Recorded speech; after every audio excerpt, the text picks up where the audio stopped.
السلام علیکم ورحمۃ اللہ وبرکاتہ۔ معزز ناظرین، رمضان المبارک پھر ایک مرتبہ اپنے فضل و کرم سے ہماری زندگی میں آیا ہے۔ بڑے خوش نصیب ہیں ہم سب کہ ہمیں اللہ تعالیٰ نے پھر ایک مرتبہ رمضان جیسا بابرکت مہینہ عطا کیا ہے۔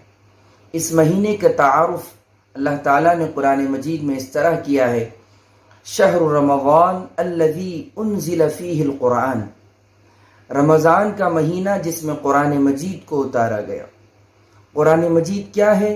ھدی للناس وبینات من الھدی والفرقان، یہ وہ کتاب ہے جو پوری انسانیت کے لیے ہدایت ہے اور حق اور باطل کے درمیان فرق کرنے والی کتاب ہے، صحیح غلط کے درمیان فرق کرنے والی کتاب، سچ و جھوٹ کے درمیان فرق کرنے والی، نکاح اور زنا کے درمیان فرق کرنے والی، حلال و حرام کے درمیان فرق کرنے والی، تجارت اور سود کے درمیان فرق کرنے والی کتاب۔ آگے اللہ تعالیٰ نے فرمایا فمن شہد منکم الشہر فلیصم، تو تم میں سے جو کوئی اس مہینے کو پائے اسے چاہیے کہ وہ اس مہینے کے روزے رکھے۔ تو معلوم ہوا رمضان کے اندر قرآن مجید کا نزول ہوا ہے اور پھر رمضان کے اندر روزے فرض کیے گئے ہیں۔ روزہ اور قرآن ان دونوں کا گہرا تعلق ہے۔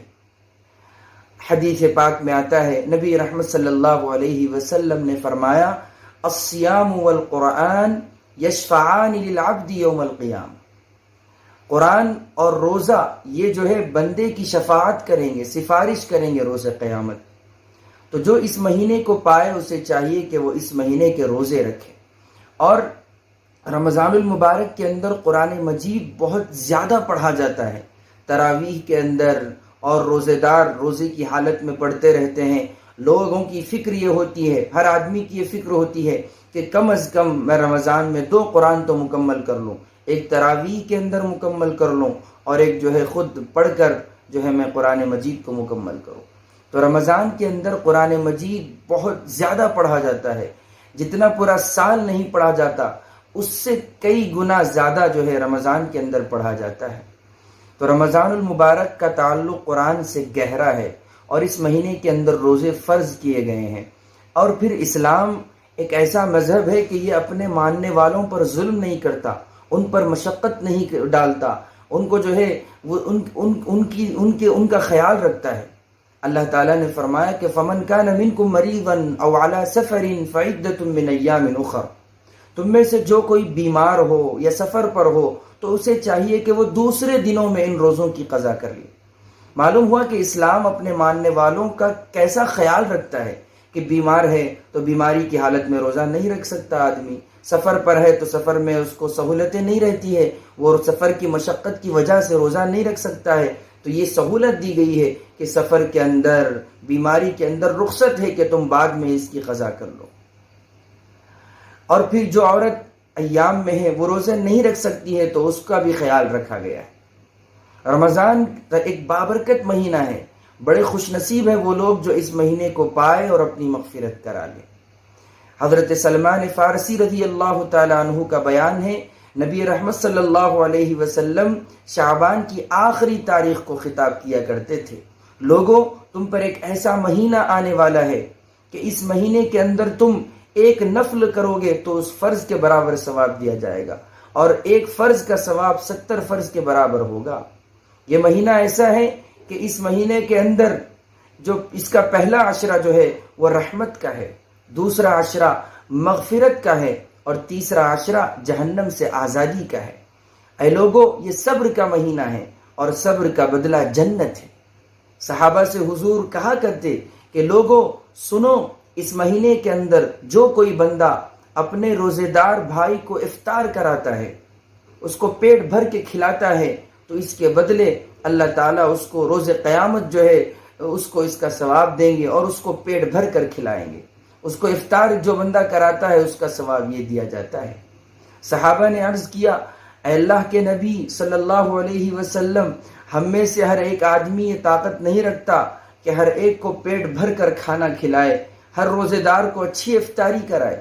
حضور نے فرمایا کہ وہ بندہ جو ایک گلاس دودھ پلا دے، ایک کھجور کھلا دے، اور حتیٰ کہ ایک گھونٹ پانی کسی روزے دار کو پلاتا ہے تو اس کے بدلے میں بھی اس کو ثواب دیا جائے گا، اور پھر اس کے ثواب میں یعنی روزے دار کے ثواب میں کوئی کمی نہیں ہوگی۔ حضور اکرم صلی اللہ علیہ وسلم کا فرمان ہے کہ اس مہینے کے اندر کلمہ طیبہ کی کثرت کرے، اس مہینے کے اندر استغفار کرے، اس مہینے کے اندر جنت کی طلب کرے، اس مہینے کے اندر جہنم سے پناہ مانگے، آگ سے پناہ مانگے۔ یہ مہینہ ایسا ہے کہ اس کے اندر زیادہ سے زیادہ قرآن مجید کی تلاوت کرے، تراویح کا اہتمام کرے، خواتین بھی کرے، مرد بھی کرے، اور بچوں کو بھی، جو بچے روزہ رکھنا چاہتے ہیں سہولت سے ان کو بھی عادت ہونے کے لیے روزہ رکھائیں۔